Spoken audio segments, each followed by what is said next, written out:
மகிழ்ச்சியான இதயம் உறுதியா இருக்க முடியுமான்ற தலைப்புல பேச இன்னைக்கு நம்ம கூட hypertension in young population along with coronary artery disease and higher heart ரேட்டுக்கான சிறப்பு நிபுணர் doctor Ravindran MBBS general practitioners SR hospital and clinic விழுப்புரத்துல இருந்து வந்திருக்காரு. டாக்டர், உயர் ரத்த அழுத்தத்தை எப்படி டிஃபைன் பண்றது? ஒருத்தருக்கு ரத்த அழுத்தம் இருப்பதா எப்போ நாம முடிவு பண்ணணும்? உயர் ரத்த அழுத்தம் என்பது என்ன என்பதற்கு சரியான பதில் என்னவென்றால், முதலில் நீங்கள் தெரிந்து கொள்ள வேண்டியது, எப்பொழுதும் பிபி ரெக்கார்டிங்கை பார்த்தால் மேலே ஒரு நம்பர் இருக்கும், கீழே ஒரு நம்பர் இருக்கும். மேலே உள்ள நம்பர் பேர் சிஸ்டாலிக், கீழே உள்ள நம்பர் பேர் டயஸ்டாலிக்.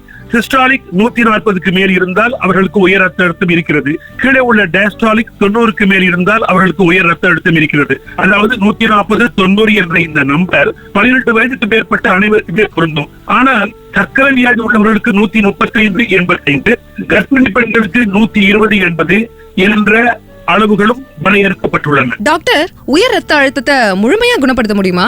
உயர் ரத்த அழுத்தத்தை, அதாவது பிபிஐ முழுவதுமாக நிரந்தரமாக குணமாக்குவதற்கு இன்னும் மருந்து கண்டுபிடிக்கவில்லை என்பதுதான் உண்மை. அப்ப நம்ம என்ன செஞ்சிட்டு இருக்கோம்?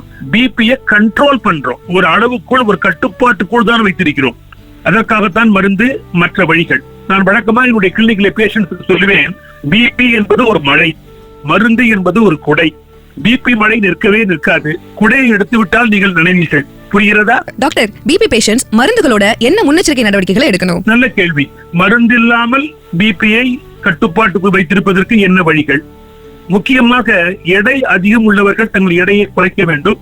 எடை சரியாக உள்ளவர்கள் தங்கள் எடையை மெயின்டைன் செய்து கொள்ள வேண்டும். இது எவ்வாறு? Changes in life style modification என்று சொல்லக்கூடிய அந்த வாழ்க்கை முறை மாற்றங்கள் மிகவும் உதவியாக இருக்கும். அதிலே உணவும் உடற்பயிற்சியும் முக்கியம். உணவிலே என்ன? உப்பை குறைக்க வேண்டும், கொழுப்பை குறைக்க வேண்டும், காய்கறிகள், பழங்கள் சேர்ந்த ஒரு ஆரோக்கியமான உணவை உண்ண வேண்டும். உடற்பயிற்சி, டூ வாக்கிங், நன்றாக நடக்க வேண்டும்.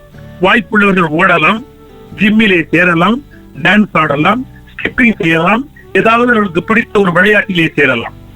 இது இல்லாமல் மது அருந்துபவர்கள் மது அருந்துதலை தவிர்க்க வேண்டும், அல்லது மிக குறைந்த அளவுக்கு எப்பொழுதாவது சாப்பிடும் பழக்கத்தை மேற்கொள்ள வேண்டும்.